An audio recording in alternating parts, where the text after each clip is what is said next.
तो मेरी तो सभी समाज के लोगों से, सभी लोगों से यही विनती है कि जो 85% की बात कहते हैं उसको हकीकत में भी उतारने की कोशिश। अपर कास्ट है वो तो सबसे ज्यादा दोषी है ही है, वो तो न्याय करने में सबसे आगे। और मैं भी उसी कम्युनिटी से हूं, मैं तो खुद शर्मिंदा होता हूं उनके कामों से।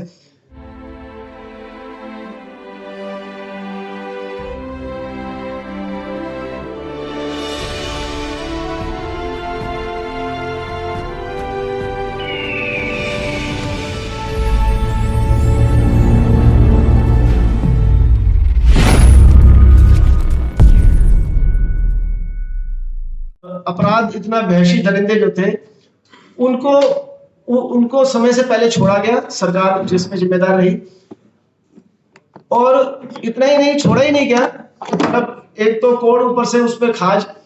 जब उनको छोड़ा गया तो उनको बाहर आए तो उनको मिठाई भी खिलाई गई, उनको फूल मालाएं पहनाई गई। तो कौन सा ऐसा समाज था जिसकी भावनाएं जो उस समय आहत नहीं हुई?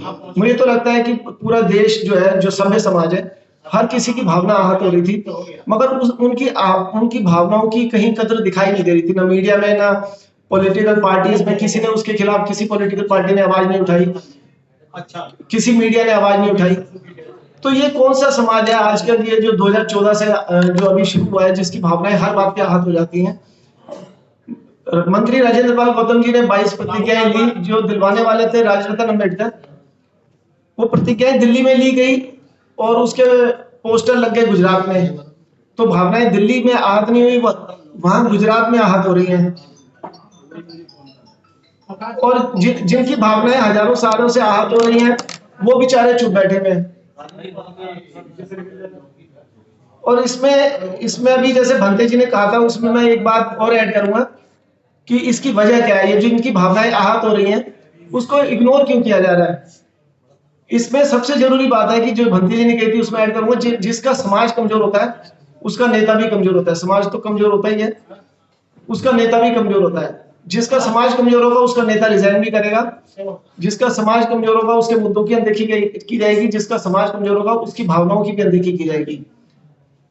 अब एक बड़ा इमोशनल हो जाते हैं लोग, हर फेसबुक वगैरह में हर जगह लिखते हैं कि 85%। मुझे ये सोच के बड़ा दुख होता है, लोग भावनाओं में बह के 85% तो बोल देते हैं, मगर हकीकत में 85% मुझे दिखाई नहीं देता।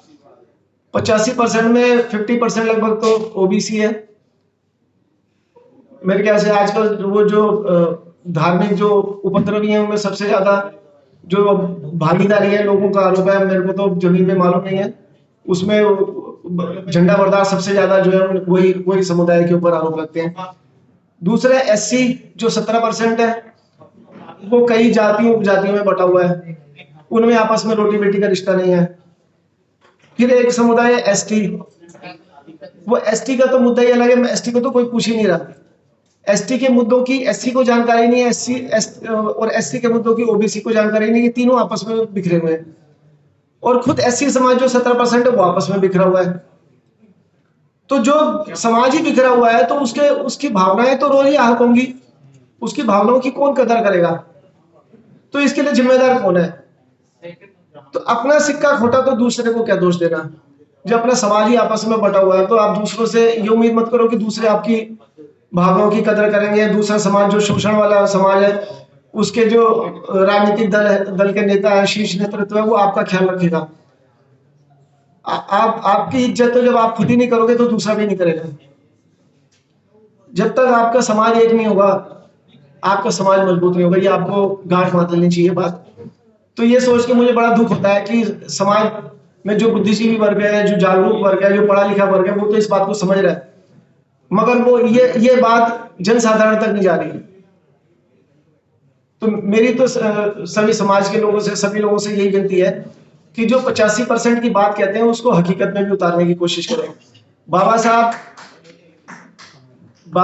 साहब इतना एक गुरु मंत्र देके गए लास्ट में, मेरे ख्याल से उनके जितना बुद्धिमान व्यक्ति तो आधुनिक भारत में और पूरे अगर भारत का इतिहास देखा जाए तो गौतम बुद्ध के बाद इतना इंटेलिजेंट और इतना क्रांतिकारी, इतना बुद्धिजीवी आदमी भारत में हुआ नहीं। उन्होंने पूरे जिंदगी की रिसर्च करके एक बुद्ध धर्म दिया, इतना शानदार धर्म जो मानवता की भी बात करता है, जो साइंटिफिक टेम्परामेंट की भी बात करता है। मगर उन्होंने जब अपने समाज को वो बुद्ध धर्म दिया, प्रगति का धर्म था, शांति का धर्म था, मैत्री का धर्म था, वैज्ञानिक सोच का धर्म था, मगर समाज के लोगों ने बाबा साहब को इग्नोर कर दिया। फोटो तो लगा ली उनकी, ये तो पता लग गया कि उनका मुक्तिदाता कौन है।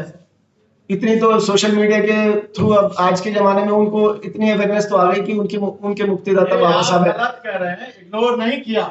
मैं भी बताता हूँ, नहीं, उन्हीं के समाज की वजह से बाबा साहब का मिशन अब चल रहा है। बिल्कुल बिल्कुल। अभी इग्नोर नहीं किया, आपकी बात किया आपके समाज ने, आप जो आप कह रहे हो मैं भी बता रहा हूँ, तो नहीं किया, चाहिए था बाबा। मैं तो मान ही रहा उस बात को, मैं तो मानता हूँ उस बात को।